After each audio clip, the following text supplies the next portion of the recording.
প্রিয় দর্শক, UCB PLC to the পয়েন্টে আপনাদের সকলকে স্বাগত জানাচ্ছি। আমি সামির হোসেন। দর্শক, জুলাই অভ্যুত্থান পরবর্তী সময়ে বর্তমান বাংলাদেশে অন্যতম প্রাসঙ্গিক আলোচনার বিষয় ছাত্র রাজনীতি। আমাদের আজকের আলোচনার বিষয় জুলাই অভ্যুত্থান ও ছাত্র রাজনীতি। এ বিষয়ে আলোচনা করার জন্য আমাদের স্টুডিওতে তিনজন অতিথি রয়েছেন। আমাদের সঙ্গে রয়েছেন নাসির উদ্দিন নাসির, সাধারণ সম্পাদক, বাংলাদেশ জাতীয়তাবাদী ছাত্রদল, এবং আমাদের সঙ্গে রয়েছেন আবু বাকের মজুমদার, আহ্বায়ক, গণতান্ত্রিক ছাত্র সংসদ, এবং আমাদের সঙ্গে রয়েছেন ফারহানা মানিক মোনা, অর্থ সম্পাদক, বাংলাদেশ ছাত্র ফেডারেশন। আপনাদের তিনজনকে আমাদের আজকের আলোচনায় স্বাগত। আপনারা যেহেতু তিনজন ছাত্র প্রতিনিধি, আমি শুরুটা এভাবে করতে চাই, জুলাই অভ্যুত্থানের সময়টা দিয়ে শুরু করতে চাই। আমরা দেখেছি সবাই কাঁধে কাঁধ মিলিয়ে আপনারা লড়াই করেছেন। সেই সময় কিন্তু ক্রেডিট দাবি করা বা কে কী করছে সেই বিষয়গুলি কিন্তু সামনে আসেনি। আমরা দেখতে পেলাম জুলাই অভ্যুত্থান পরবর্তী সময়ে যেমন আওয়ামী লীগ যেমন ৭১-এর ক্রেডিট দাবি করতো তাদের নিজেদের পক্ষে, সেরকম একটি পক্ষ দাঁড়িয়ে গেল। এই বিভাজন কেন? নাসির, আপনি যদি বলেন। আপনাকে ধন্যবাদ। এটি খুবই আসলে গুরুত্বপূর্ণ এবং একটি মৌলিক বিষয়। সেটি হচ্ছে জুলাই গণঅভ্যুত্থান যখন চলমান ছিল তখন বাংলাদেশে যারা পেশিবাদ বিরোধী আন্দোলনে সক্রিয় ছিল, প্রতিটি ছাত্র সংগঠন খুনি হাসিনার বিরুদ্ধে আন্দোলন সংগ্রাম করেছিল। সেখানে মৌলিকভাবে আসলে কোনো তারতম্য ছিল না যে কে কোন সংগঠন করছে বা কে কোন সংগঠন থেকে প্রতিনিধিত্ব করছে। আমরা একটি টার্গেটকে রেখে আমরা আন্দোলন সংগ্রাম করেছিলাম যে খুনি হাসিনার রেজিমকে আসলে পরিবর্তন করতে হবে, এবং সেই ২০০০-এরও বেশি ছাত্র জনতার জীবনের বিনিময়ে আমরা সেটি সফলতা অর্জন করেছিলাম। কিন্তু আমরা দেখেছি জুলাই গণ অভ্যুত্থান পরবর্তী সময়ে বিশেষ করে কিছু মানুষের এই গণ অভ্যুত্থানের একক মালিকানা চিন্তাই করে বিশেষ করে বিভিন্ন সংগঠন গড়ে তুলছে তারা কারা, এবং আমরা দেখলাম সে একক মালিকানা চিন্তাই করে বিভিন্ন রাজনৈতিক দল গঠিত হয়েছে। সেই রাজনৈতিক দলগুলো বিভিন্ন ক্রেডিট দেওয়া না দেওয়া নিয়ে এক ধরনের দ্বিধাদ্বন্দ্বে বিভক্ত হয়েছে। কিন্তু আমরা স্পষ্টভাবে যেটি বলতে চাই সেটি হচ্ছে বাংলাদেশ জাতীয়তাবাদী ছাত্রদল এই গণ অভ্যুত্থানের সবথেকে ক্ষতিগ্রস্ত ছাত্র সংগঠন। ১০০-রও অধিক বাংলাদেশ জাতীয়তাবাদী ছাত্রদলের নেতাকর্মী শহীদ হয়েছে, অন্যরাও শহীদ হয়েছেন। সুতরাং সেই জায়গা থেকে আমরা আমাদের জায়গা থেকে মনে করছি আমরা কোনো ক্রেডিট আসলে কখনোই নিতে চাইনি, বরং আমরা যেই উদ্দেশ্যে অথবা যেই টার্গেটকে সামনে রেখে আন্দোলন করেছিলাম সেটির একটি সমাপ্তি হয়েছে। আমরা মনে করি এই গণ অভ্যুত্থানের যে একটি আকাঙ্ক্ষা, বিশেষ করে ২০১৪ সালের একটি বিনা ভোটে নির্বাচন, ২০১৮ সালের নিশিরাতে নির্বাচন এবং ২০২৪ সালের আমি ডামি নির্বাচনে বাংলাদেশের মানুষ ভোট প্রয়োগ করতে পারেনি। আমরা স্পষ্টভাবে মনে করি এই নির্বাচনগুলোতে যদি মানুষ ভোট প্রদান করতে পারত তাহলে গণ অভ্যুত্থানের প্রেক্ষাপটই আসলে তৈরি হতো না। সুতরাং আমি যেটি মনে করি সেই গণ অভ্যুত্থান পরবর্তী সময়ে যে অন্তর্বর্তীকালীন সরকার গঠিত হয়েছে সেই অন্তর্বর্তীকালীন সরকারের মৌলিক এবং একমাত্র টার্গেট হওয়া উচিত যে তিনটে জাতীয় নির্বাচনে মানুষ ভোট দিতে পারেনি, যে সেই প্রেক্ষাপটে যে গণ অভ্যুত্থান তৈরি হয়েছে সেই প্রেক্ষাপটের স্পিড লালন করে একটি জনগণের টার্গেটের কথা বলছেন, মানে লক্ষ্য, আপনাদের লক্ষ্য ছিল স্বৈরাচারী একটা ব্যবস্থা ছিল সেটি পতন করা। সেখানে কোনো প্রশ্ন ছিল না, সবাই প্রশ্নহীনভাবে একে অপরের সাথে যুক্ত হয়েছিলেন। তো পতনের পর এই টার্গেট কি আমাদের দেশের উন্নয়নের ক্ষেত্রে বা ভবিষ্যৎটাকে আরও এগিয়ে নেওয়ার জন্য হতে পারে না? সেই সমন্বয়টা না, সেটি তো হচ্ছে না, কিন্তু আমরা দেখতে পাচ্ছি আপনারা একে অপরের বিরুদ্ধে কথা বলছেন, বিষাদগার হচ্ছে, নানান আলোচনা আসছে। না, দেখুন, একদম প্রথমত হচ্ছে প্রতিটি ছাত্র সংগঠনের সাথে মৌলিকভাবে এক ধরনের হচ্ছে মতবিরোধ থাকবে, এটি খুবই স্বাভাবিক।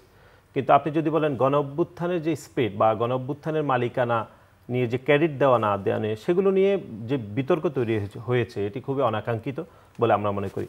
এবং এটি শুরুতে আমরা দেখেছি একটি ছাত্র সংগঠনকে, এটি দুঃখজনকভাবে এখানে আবু বাকের মজুমদার ছিল, তারই সহযোদ্ধা আমাদের সমন্বয়ক ছিল যিনি গণ অভ্যুত্থানে খুবই গুরুত্বপূর্ণ ভূমিকা পালন করেছেন। তিনি শুরুতে আমরা দেখেছি একটি ছাত্র সংগঠনকে নির্দিষ্ট করে ক্রেডিট দেওয়ার প্রবণতা তৈরি করেছেন। আমরা যদি আরো স্পেসিফিক করি তাহলে ছাত্র শিবিরকে নির্দিষ্ট করে তিনি ক্রেডিট দিয়েছিলেন, এবং ওনার জায়গা থেকে উনি যেহেতু গুরুত্বপূর্ণ দায়িত্ব পালন করেছেন উনি ওনার জায়গা থেকে এটি কোনোভাবে কাম্য ছিল না।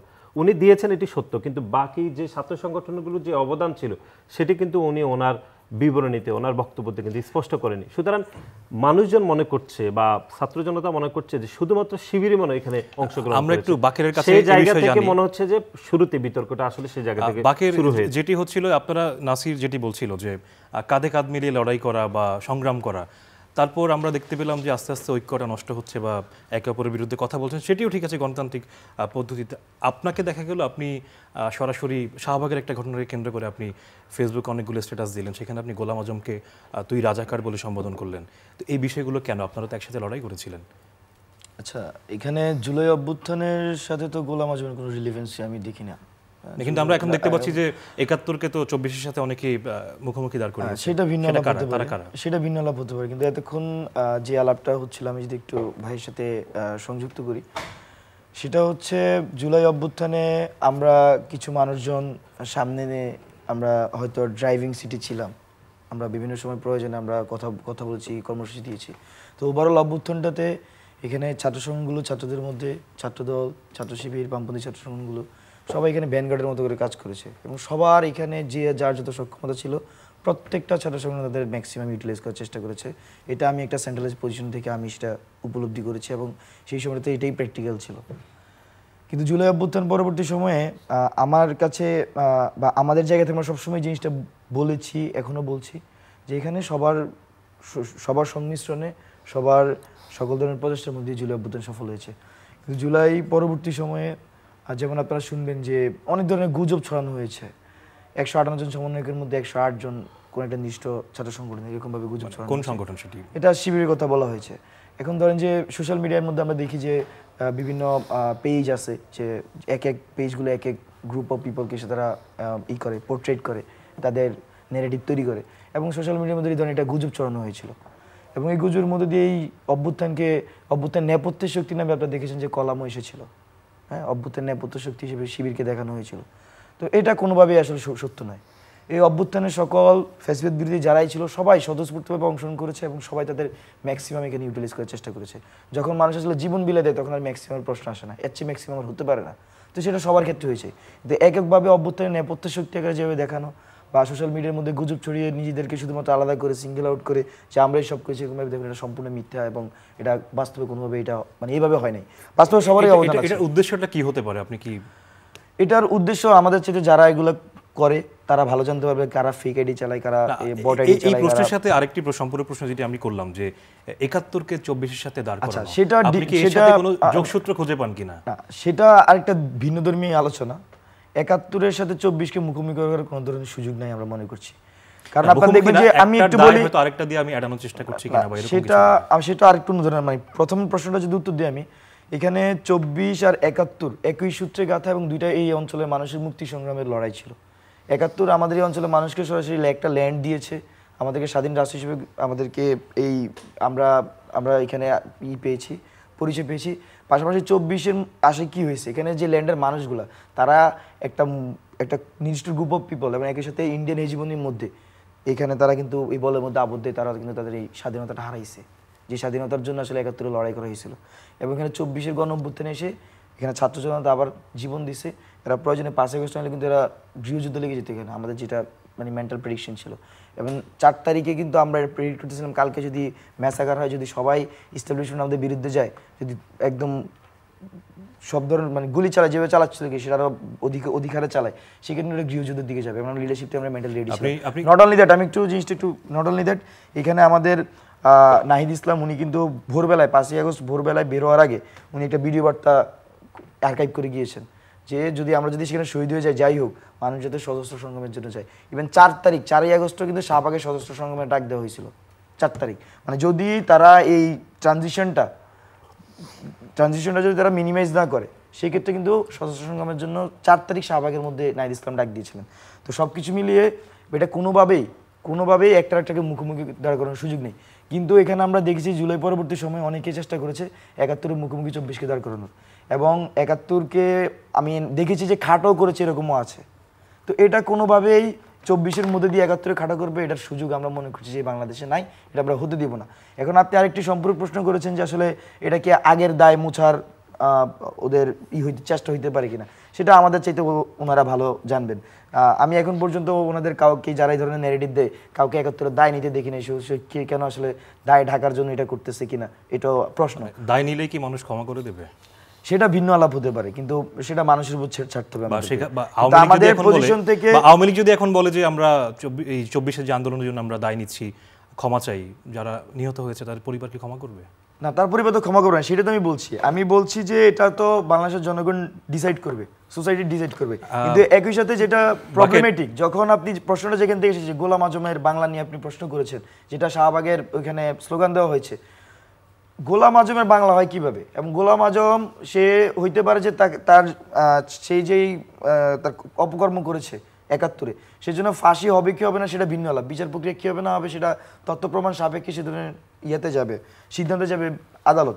কিন্তু সে তো একটা প্রতিষ্ঠিত, সে ওই সময় স্বাধীনতা বিরোধী ছিল, যে স্বাধীনতা বিরোধী ছিল তার বাংলা দিয়ে এখানে স্লোগান দেওয়া এটা অবশ্যই আমরা বুঝতে পেরেছি। আমরা একটু মোনা আপনার কাছে যাই।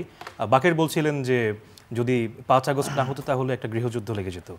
গৃহযুদ্ধ লাগলে নারীদের ভূমিকা কেমন থাকতো? আমরা দেখেছি যে ওই সময় নারীদের স্বতঃস্ফূর্ত অংশগ্রহণ, এখন কিন্তু আপনারা কোথাও নেই। কোথাও নেই কেন, এই প্রশ্নটাই আসলে সবার আগে হওয়া উচিত। প্রথমত ধন্যবাদ জানাইকে কথা বলার সুযোগ করে দেওয়ার জন্য চ্যানেলকে। আমরা যদি জুলাই অভ্যুত্থানের জায়গা থেকে আলাপটা করতে চাই, আপনারা সবসময় হয়তো দেখেছেন যে প্রত্যেকটি কর্মসূচি কিংবা ওই পুরো সময়টা, জুলাই আগস্ট পুরো সময়টা ব্লকেট করা হচ্ছে কিংবা যখন শাটডাউন ঘোষণা করা হচ্ছে তখন কিন্তু মিছিলের প্রথম সারি থাকতো নারী।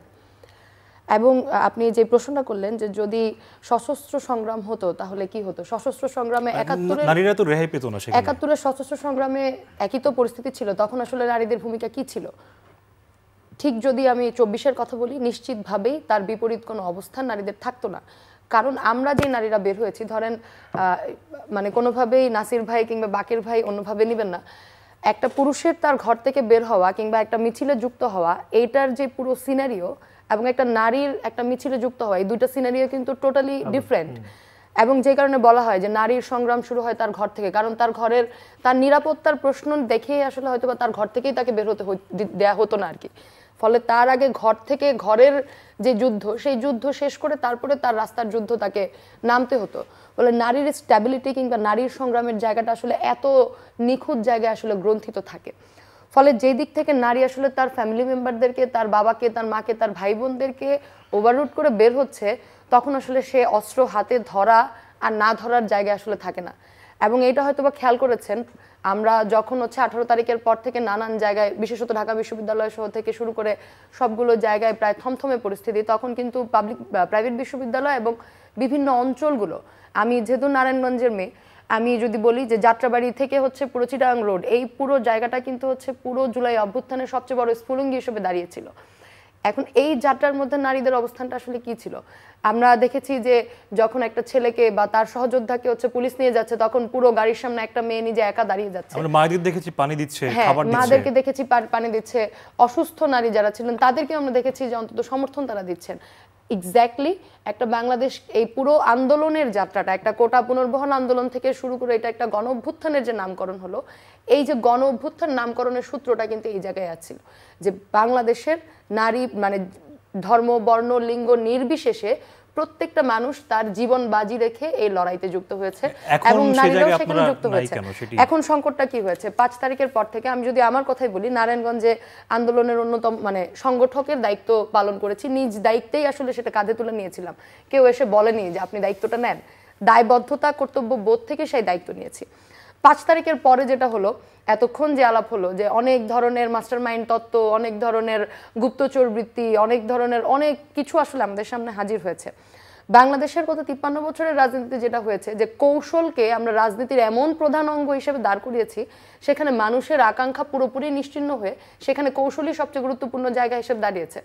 এখন যখন নারীরা এই আন্দোলনের স্টেক হোল্ডার, তখন তো আসলে নতুন করে নারী ভাবনাটা ভাবতে হচ্ছে, নারীর অধিকার প্রশ্ন, নারীর অবস্থান প্রশ্নে ভাবতে হচ্ছে। নারী শুধুমাত্র প্রেরণাদায়ক নারী না। এটা কি আপনাদের নারীদের সীমাবদ্ধতা নাকি পুরুষতান্ত্রিক যে আমি সেটাই বলতে চাচ্ছি যে শুধুমাত্র নারীরা প্রেরণাদায়ক না, বরং নারীরা স্টেক হোল্ডার, নারীরা বিভিন্ন সিদ্ধান্ত নীতি নির্ধারণী জায়গাতে আসলে নারীরা আসতে পারছেন।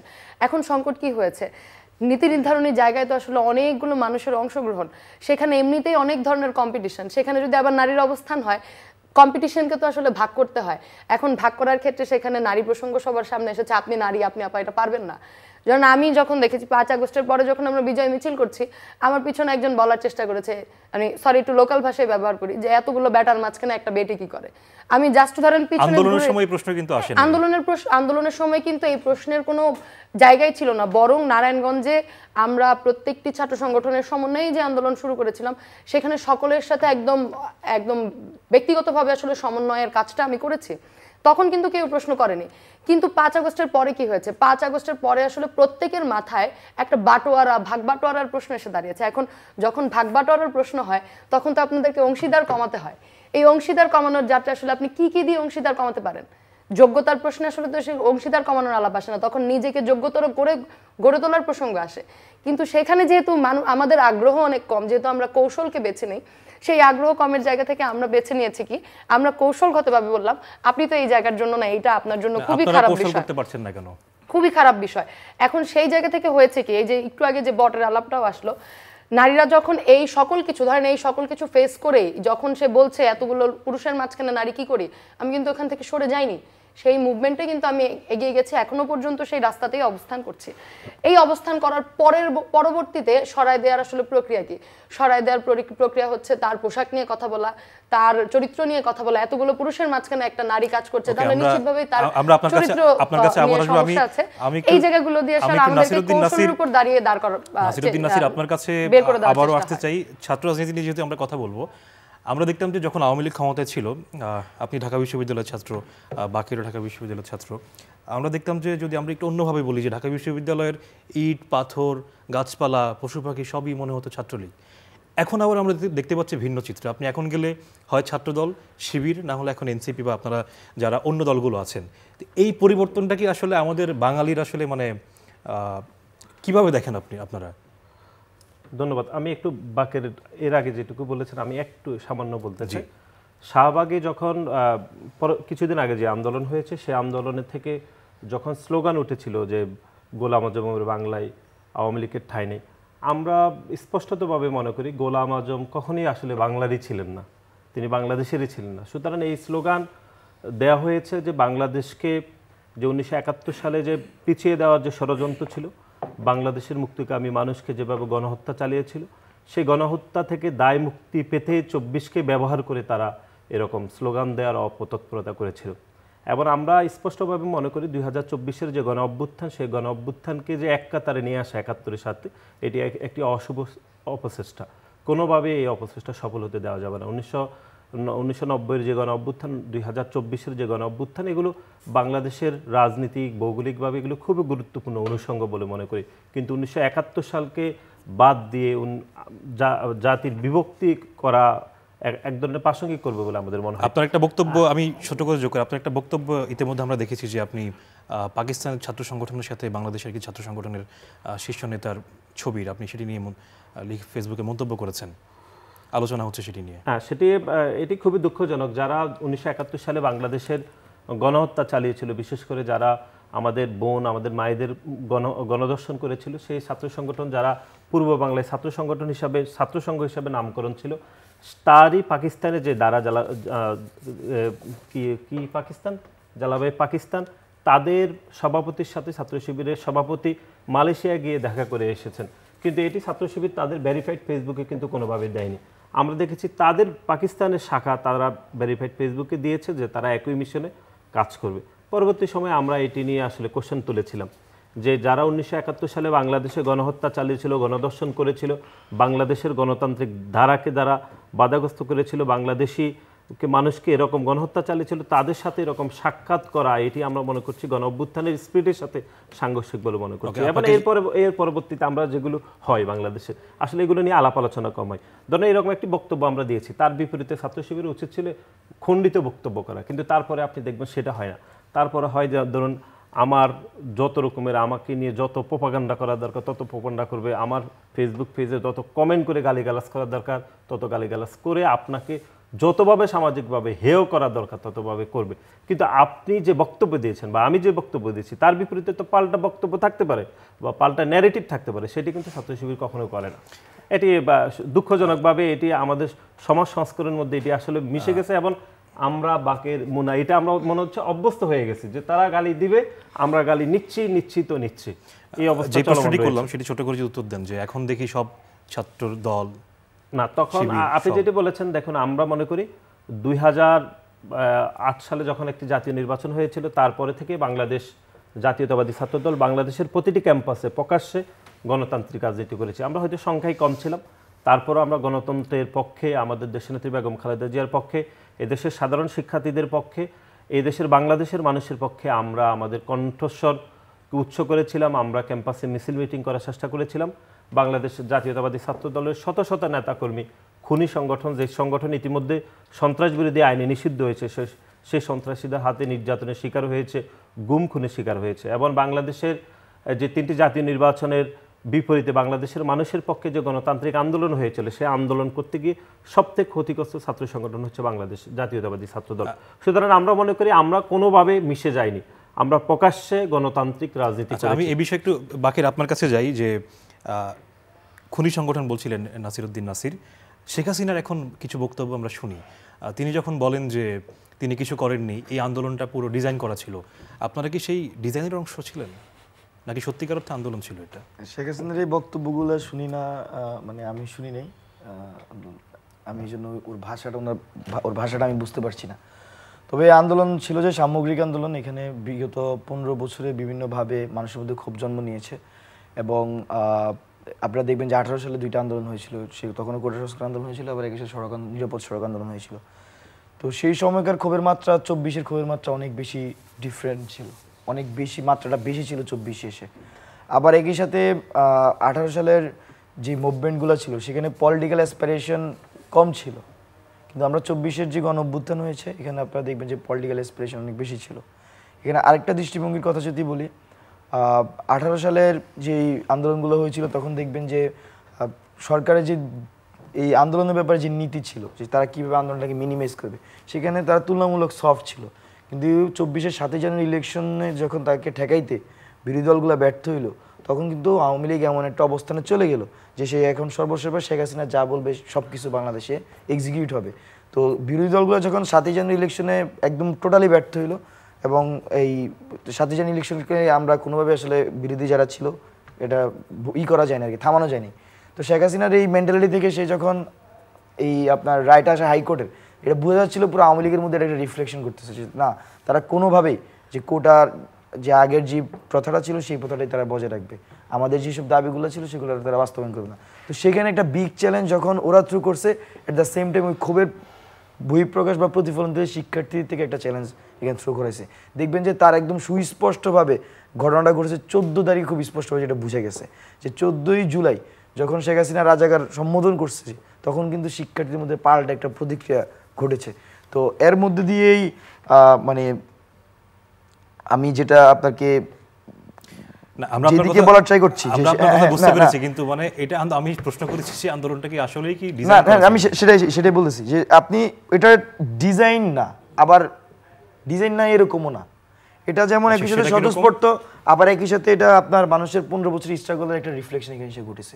এখন স্ট্রাগলের মধ্যে তো তার বিভিন্ন ধরনের প্ল্যান প্রোগ্রাম থাকবেই, আবার একই সাথে এটা মানুষের ওই যে ক্ষোভটা একসাথে বহিঃপ্রকাশ যখন একসাথে হবে তখন সব স্বতঃস্ফূর্তভাবে হয়ে গেছে। ওকে, আমরা একটু মুনা আপনার কাছে যাই। আপনি বলছিলেন যে আপনাদের ভূমিকা কিংবা বর্তমান অবস্থা, তো আমরা দেখতে পাচ্ছি এখন যেটা দেখতে পাই আর কি, যে আপনারা কথা বলেছেন, স্লোগান দিয়েছেন, মাইক্রোফোন হাতে নিয়েছেন।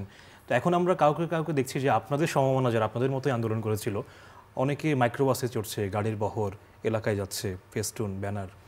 এই পরিবর্তনটা কিভাবে দেখেন? ওই পরিবর্তনের আলাপটা আমার প্রথমত মনে হয় যে বাকের ভাই হয়তো বা মোর অ্যাপ্রোপ্রিয়েটলি দিতে পারবেন, কারণ মানে একসাথে থাকার প্রবণতা ওনাদের বেশি আছেন। কাদের সাথে একসাথে থাকার প্রবণতা? বাকের ভাইদের আলাপটাই আমি স্পষ্টতর করছি। দূর থেকে দেখার দৃষ্টিভঙ্গি আর কি যদি বলি, আমি তো আলাদা হওয়ার কথা না, কারণ না আমি একটা ছাত্র সংগঠন করি, আপনি একটা ছাত্র সংগঠন করেন। হ্যাঁ, আপনি আর আমি আলাদা হচ্ছি এই জায়গা থেকে, আপনি একটা আলাদা সংগঠনের প্রতিনিধিত্ব করছেন, আমি আলাদা একটা সংগঠনের প্রতিনিধিত্ব করছি। এবং যখন আমি জেলাগত জায়গা থেকে কাজ করছি, সংগঠনে কাকে আপনি দেখেছেন যে গাড়ি বর্ণ জেলাগত জায়গা থেকে বলছি না, ধরেন হাসনাত আব্দুল্লাহ, এটা আমার অর্গানাইজেশন না। আপনি যদি হাসনাত আব্দুল্লাহর সাথে আন্দোলন করে থাকেন, আমি হাসনাত আব্দুল্লাহর সাথে আন্দোলন করেছি, ইট ডাজন্ট মিন সবাই করেছি, তো তাহলে আপনি আমাকে না না, আমি বলছি যে আমি কিন্তু স্পষ্ট করেছি, আপনি অন্যভাবে নিয়েন না। আমি বলেছি যেহেতু আপনাদের একসাথে থাকা হয় বেশি, হাঁটা চলা হয় বেশি, এই জন্য বলেছি ভাই, আমি স্পষ্টই করেছি। আমি প্রশ্নটা করেছি যে ওনারা যেহেতু গাড়ি নিয়ে চড়ছে, আপনিও তো চড়তে পারতেন, আপনি যে চড়ছেন না, না আপনার খারাপ চড়তে লাগছে পারছি না, মানে স্বাভাবিকভাবে ওই যে বললাম যে কৌশলের জায়গা থেকে মানুষের নানান ধরনের 5 আগস্টের পর থেকে অনেক কিছুরই হাতছানি আছে, কিংবা অনেক ধরনের সুযোগ সুবিধার জায়গাও আছে, কিন্তু আমি আসলে কি করব, আমরা কি করব, সেটা প্রত্যেকটা ব্যক্তির ইন্ডিভিজুয়াল সিদ্ধান্তের বিষয়। আমরা যদি বলি যে কেন, আসলে আমি যদি ব্যক্তিগতভাবে বলি যে কেন আমি এই জুলাই অভ্যুত্থানে যুক্ত হয়েছিলাম, যেটা একটু আগে বাকের ভাই কিংবা নাসির ভাই বলার চেষ্টা করছিলেন, মানে প্রথমত বলা দরকার যে এটা শুধুমাত্র জুলাইয়ের আন্দোলন না, এটা গত 15 বছর যাবৎ বাংলাদেশের মানুষের দীর্ঘ দিনের একটা আন্দোলনের ফলাফল হচ্ছে জুলাই এবং 5 আগস্ট।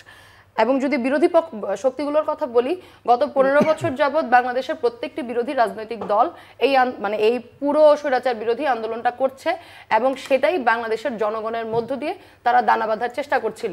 এবং যেটা একটু আগে বলার চেষ্টা করা হলো যে 7 আগস্ট পুরোপুরি ব্যর্থ করা হয়েছে, এইটা বলতে চাই যে জুলাইয়ের সফলতার যদি প্রথম সূত্র বলি, সেই প্রথম সূত্র আসলে 7 জানুয়ারিতেই গ্রথিত হয়েছে এইভাবে যে যখন পুরো বাংলাদেশ একটা আওয়ামী রেজিমের মধ্যে অন্তর্ভুক্ত, যখন বাংলাদেশের মানুষ আওয়ামী লীগের মানুষের বাইরে কোনো কথা বলতে পারে না, তাকে হত্যা করা হয়, তাকে গুম করা হয়, তখন সেই সময়ে দাঁড়িয়ে বাংলাদেশের মাত্র 4% মানুষ তারা ভোটে অংশগ্রহণ করেছে। বাকি 96% মানুষ তারা নিজের জানের উপর দাঁড়িয়ে, তারা নিজের সকল সুবিধাদির বাইরে এসে তারা ভোট কেন্দ্রে যায়নি, তারা আওয়ামী লীগকে রিফিউজ করেছে।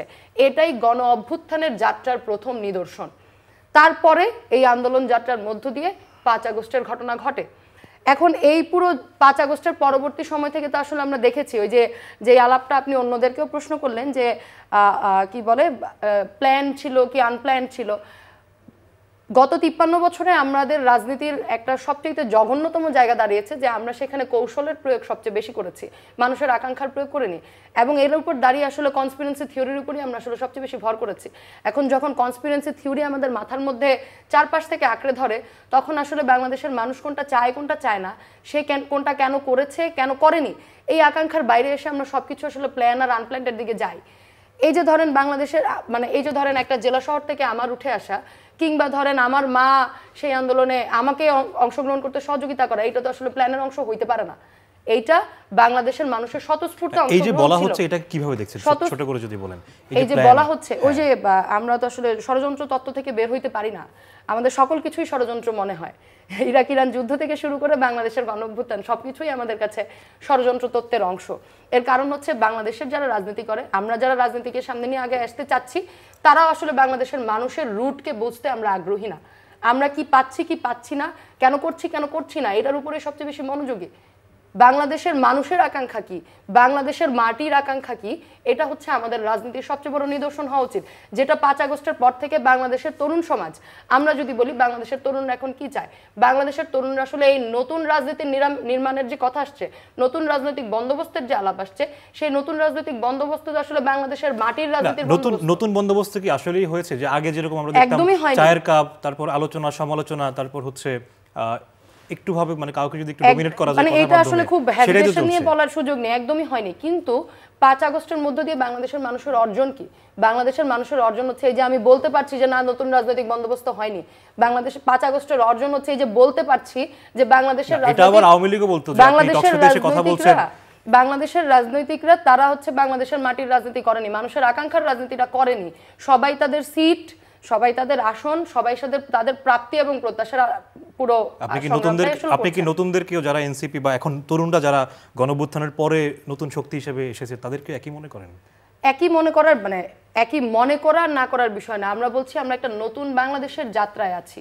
সেই বাংলাদেশের যাত্রায় শুধুমাত্র আপনার আমার মনে করা দিয়ে যেন বাংলাদেশের রাজনীতি নির্ধারণ না হয়, সেই জায়গায় আসলে আমাদের মনে করার কিন্তু সংকট হচ্ছে নতুন রাজনৈতিক বন্দোবস্তের আলাপটা আমরা করছি, কিন্তু আমাদের এই সময়ের তরুণদের মধ্যে অধিকাংশেরও বেশি, কিংবা আমরা বলি আমরা প্রত্যেকে আমরা রাজনীতি বুঝেছি, রাজনীতি শিখেছি আসলে একটা আওয়ামী ফ্যাসিজমের চর্চার মধ্য দিয়ে। ফলে এর প্রবণতা প্রত্যেকটি রাজনৈতিক একদম ছাত্র নেতৃত্বের মধ্যে যদি বলি, তাদের মধ্যে আসলে এটা গ্রন্থিত হচ্ছে। ফলে এর মধ্য থেকে যদি আসলে আমরা বের হয়ে সত্যিকার অর্থেই বাংলাদেশের রাজনীতিকে বিকাশ করতে চাই এবং বাংলাদেশের নতুন রাজনৈতিক বন্দোবস্ত করতে চাই, তাহলে আসলে বাংলাদেশের অবস্থান এবং বাংলাদেশের রাজনীতির গতি প্রকৃতি আমরা এই আসলে বিষয়ে একটু নির্ধারণ নাসিরউদ্দিন করাটা নাসির জরুরি। আপনার কাছে জানতে চাই যে বাংলাদেশের গতিপথের কথা বলছেন, যদি বলি সেটা অন্যতম একটা বিষয় হচ্ছে ভোট। তো জাতীয় নির্বাচন ফেব্রুয়ারির আগে হবে, সেটা আমরা ফেব্রুয়ারিতে হবে আমরা জানতে পেরেছি বা একটা ঘোষণা এসেছে। ডাকসু নির্বাচন নিয়ে কিন্তু অনেক তোড়জোড় চলছে, রিটার্নিং 10 জন কর্মকর্তা নিয়োগ দেওয়া হয়েছে। ডাকসু নির্বাচন নিয়ে ছাত্র দলের ভাবনা কি? দেখুন, ঢাকা বিশ্ববিদ্যালয় ছাত্র সংসদ নির্বাচন শুধু ঢাকা বিশ্ববিদ্যালয় নেই, বরং আমরা জাহাঙ্গীরনগর বিশ্ববিদ্যালয় এবং রাজশাহী বিশ্ববিদ্যালয় ছাত্র সংসদ নির্বাচনের বিষয়গুলো খুবই এগিয়ে আসছে। আমরা শুরু থেকেই বিশ্ববিদ্যালয়ের সাথে নিবিড়ভাবে কাজ করছি এবং আমরা মনে করি যে বিশ্ববিদ্যালয় খুব দ্রুত সময়ের মধ্যে ডাকসু নির্বাচন যে হচ্ছে এটা আমরা ইতিবাচকভাবে দেখছি। কিন্তু এর বাইরে আসলে অনেকগুলো বক্তব্য আমরা অনেকভাবে বিশ্ববিদ্যালয় প্রশাসনকে লিখিতভাবে জানিয়েছিলাম, সেগুলো এখনো পর্যন্ত আমাদের কাছে মনে হয়েছে কোনো কার্যকর কোনো প্রতিফলন হয়নি। বিশেষ করে একদম স্মরণ থাকা উচিত, এখানে বাকের মনে আছে যে ঢাকা বিশ্ববিদ্যালয়ে যারা 3 তারিখ 4 তারিখও যারা হামলা করেছে তারা এখনো পর্যন্ত ঢাকা বিশ্ববিদ্যালয় আবাসিক হলগুলোতে দুঃখজনকভাবে এখনো অনেকে হলে অবস্থান করছেন, যারা এই খুনি সংগঠন ছাত্রলীগের হয়ে যারা অংশগ্রহণ করেছেন, গণতান্ত্রিক আন্দোলনে বাধাগ্রস্ত করেছেন, তারা এখনো হলে থাকছেন। শুধু এটি শিক্ষার্থীদের নয়, বরং আপনি জানেন ঢাকা বিশ্ববিদ্যালয়ের রেজিস্ট্রার ভবনে খুনি হাসিনাকে বাঁচিয়ে রাখতে 3 তারিখ সন্ধ্যাবেলা মিছিল করেছিল যারা, তারা এখনো পর্যন্ত রেজিস্ট্রার ভবনে বিভিন্নভাবে কর্মরত রয়েছে। এবং যারা শিক্ষক, এটি খুবই দুঃখজনকভাবে যারা গুলির নির্দেশ দিয়েছিল বিশ্ববিদ্যালয় ক্যাম্পাসে, তারা এখনো সবাই স্বপদে বহাল রয়েছে। সুতরাং শিক্ষার্থী, শিক্ষক, কর্মকর্তা কারোই কিন্তু বিচার প্রক্রিয়া বিশ্ববিদ্যালয় নিশ্চিত করতে পারেনি। এরকম প্রক্রিয়াকে রেখেই ঢাকা বিশ্ববিদ্যালয় চাইছে তড়িঘড়ি করে একটি ডাকসু নির্বাচন করা বা সংস্কারের বিষয়ে যে মনোযোগগুলো দেওয়া উচিত ছিল সেগুলোর বিষয়ে সুনির্দিষ্টভাবে আমরা এখনো পর্যন্ত কোনো কিছু পাইনি। অর্থাৎ বাংলাদেশ জাতীয়তাবাদী ছাত্র দলের পক্ষ থেকে, ছাত্র ফেডারেশনের পক্ষ থেকে, এমনকি যে নতুন ছাত্র সংগঠন গঠিত হয়েছে তাদের পক্ষ থেকে যে প্রস্তাবনাগুলো দেওয়া হয়েছে তার কি রূপরেখা বিশ্ববিদ্যালয় তৈরি করেছে তার পাবলিক কোনো কিছু কিন্তু এখনো পর্যন্ত আমাদেরকে দেয়নি। আপনি যে অভিযোগটা করেছেন বাকের, আপনি নাসির যে অভিযোগটা করেছে যে যাদের বিরুদ্ধে কথা বললেন, এই বিষয়ে কি আপনি অবগত বা আপনারা অবগত আছেন কিনা আপনাদের সংগঠন? আচ্ছা, এখানে নাসির ভাইয়ের যে কথা বললেন, নাসির ভাই যে ক্যাম্পাসের বর্তমান যে পরিস্থিতি সম্পর্কে একটু ভাই আলোকপাত করলেন। এখানে ছাত্রলীগে যারা প্রকাশ্যে সন্ত্রাস করেছে বিশেষ করে জুলাই অভ্যুত্থানে, তাদের মধ্যে যতজনকে চিহ্নিত করা গিয়েছে, হলে শিক্ষার্থীরা যাদেরকে চিনে তাদেরকে আসলে হলে থাকতে দেয়নি তারা, এবং ওরা হলে নাই, এটা আমি স্পষ্ট বলতে চাই।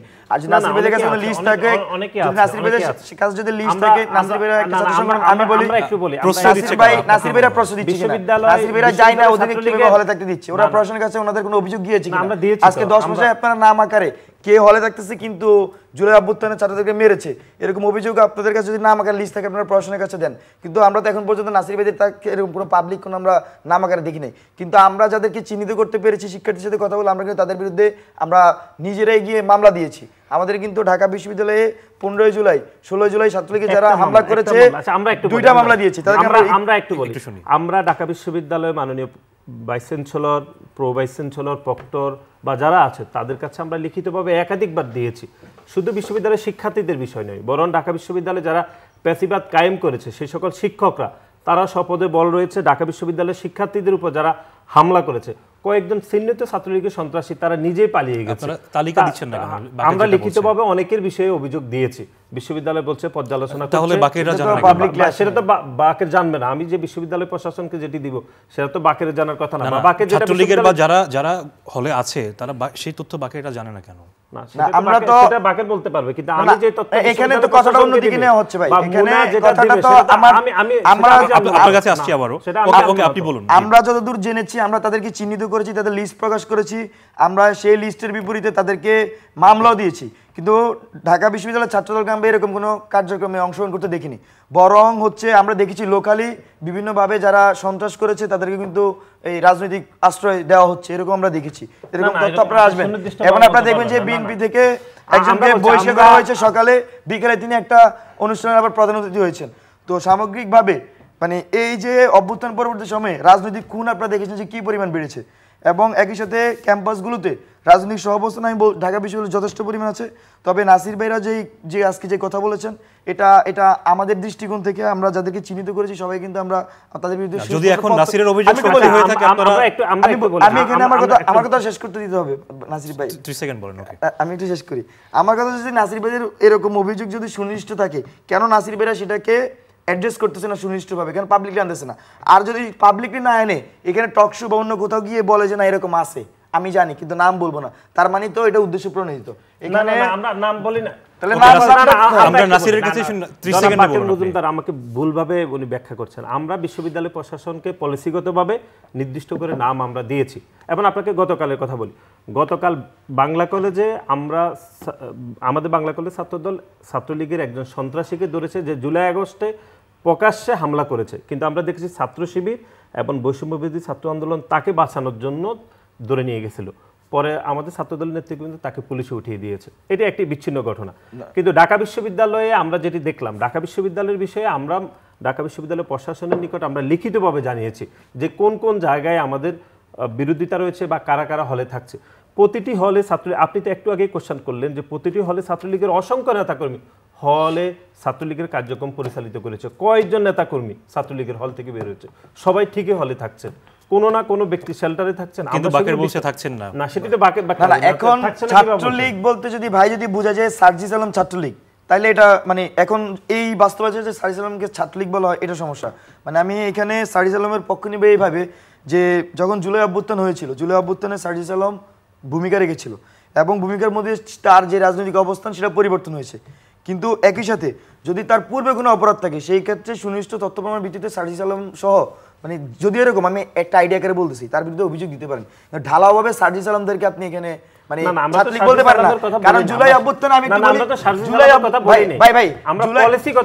পলিসিগত ছাত্রলীগটা কে আপনি যদি সুনির্দিষ্টভাবে জানেন, যদি থেকে থাকে আপনারা একসঙ্গে কাজ করবেন কিনা। অবশ্যই। আমি একটু কথাটা শেষ করে নেই। এখানে আপনার 15 জুলাই যখন ছাত্রলীগ আমাদের উপর হামলা করে 71 হলের সামনে, এখানে প্রথম জুলাইতে প্রতিরোধ করে ঢাকা বিশ্ববিদ্যালয়ে যে সায়েন্সের 3টা হল, ফজলুল আর মুসলিম হল, ডক্টর মোহাম্মদ শহীদুল হল এবং উমর একুশে হল, শহীদুল হলের সামনে প্রথম প্রতিরোধ গড়ে তোলে। এবং দেখা গেছে বেশিরভাগ ছাত্ররাই কিন্তু হলে থাকছে, হলের শিক্ষার্থী সবগুলোই প্রায় হলের শিক্ষার্থী সুবিধা যারা প্রতিরোধ করে। এবং ওই শিক্ষার্থীগুলো কি ছিল, ওদেরকে জোর করে মিছিল মিটিংয়ে নিত কে? ছাত্রলীগ। তো ওর আপনার ছাত্রলীগ কিন্তু ছবি আছে, কিন্তু এখন এসে যদি তাকে ছাত্রলীগ টাইম করা হয়, এটা আমি মনে করি যে তাদের সাথে এটা হচ্ছে যে আমরা এটা ঠিক হবে না, উচিত হবে না। বরঞ্চ এই ছাত্রলীগের রুমগুলো ভাঙছে, যাদেরকে ছাত্রলীগ দীর্ঘদিন হলে রেখে নিষ্পেষণ করেছে, তাদেরকে জোর করে প্রোগ্রাম করেছে। এবং প্রত্যেকটা হলে 15 এবং 16 জুলাই ছাত্রলীগের বিরুদ্ধে ঢাকা বিশ্ববিদ্যালয় অভ্যুত্থান হওয়ার ফলতে সারা দেশের সকল শিক্ষা প্রতিষ্ঠান কিন্তু আমরা দেখেছি যে ছাত্রলীগের বিরুদ্ধে প্রথম অভ্যুত্থানটা হয়েছিল। তার পরবর্তী থেকে আমরা হচ্ছে যে পুরো আওয়ামী ফ্যাসিবাদ রেজিমের বিরুদ্ধে অভ্যুত্থান করতে পারছি। আমি জাস্ট এখানে এই জিনিসটা আমি ক্লিয়ার করতে চাই। এখানে যারা অভ্যুত্থানের ভূমিকা রেখেছে তাদেরকে অভ্যুত্থানের এই ভূমিকাটা আমাদের স্বীকার করতে হবে। কিন্তু অভ্যুত্থানের পূর্ববর্তী সময়ে কেউ যদি অপরাধ করে থাকে তার অপরাধের বিচার করতে হবে, কিন্তু সুনির্দিষ্ট তথ্য প্রমাণের ভিত্তিতে। আমি আজকে নাসির ভাই দায়িত্বশীল জায়গায় আছেন, নাসির ভাইকে আমি এই ব্যাপারে নাসির ভাই রাকিব ভাইকে বলছি, যারা জুলাইয়ের আগে ওইখানে আমি ভিকটিম ছিলাম, যারা আমাদেরকে করছে ক্ষতিগ্রস্ত করছে, যারা ছাত্রদলকে আমি 22 সালে মে 22 সালেই তো ছাত্রদলের সাথে ছাত্রলীগের মারামারি হয়েছিল, যারা এইসব 22 সালে না আমি যদি ভুল না করি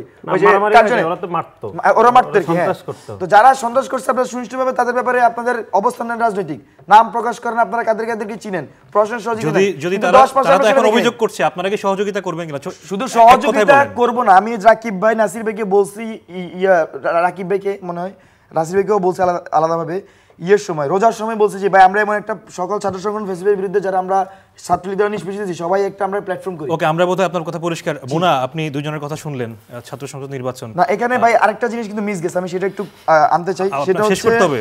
হ্যাঁ, শেষ করব। সেটা হচ্ছে যে ডাকসুর বিষয়ে ভাই যেটা বলেন, ডাকসুর বিষয়ে ঢাকা বিশ্ববিদ্যালয়ে ডিসেম্বর পরবর্তী সময় এখানে পুরোপুরি আমরা মনে করছি যে এমন একটা অবস্থা আছে যে ডাকসু করা সম্ভব ছিল। বিশেষ করে আপনি 18 সাল ডাকসুর দিকে যদি তাকান, সেখানে তখনও হলগুলো ছাত্রলীগের আন্ডারে ছিল, তখনও সিট ছাত্রলীগ দ্বারা বন্টিত ছিল। ওই অবস্থাতে কিন্তু প্রশাসন ডাকসু করছে, ছাত্রলীগ সেই ডাকসুতে অংশগ্রহণ করছে।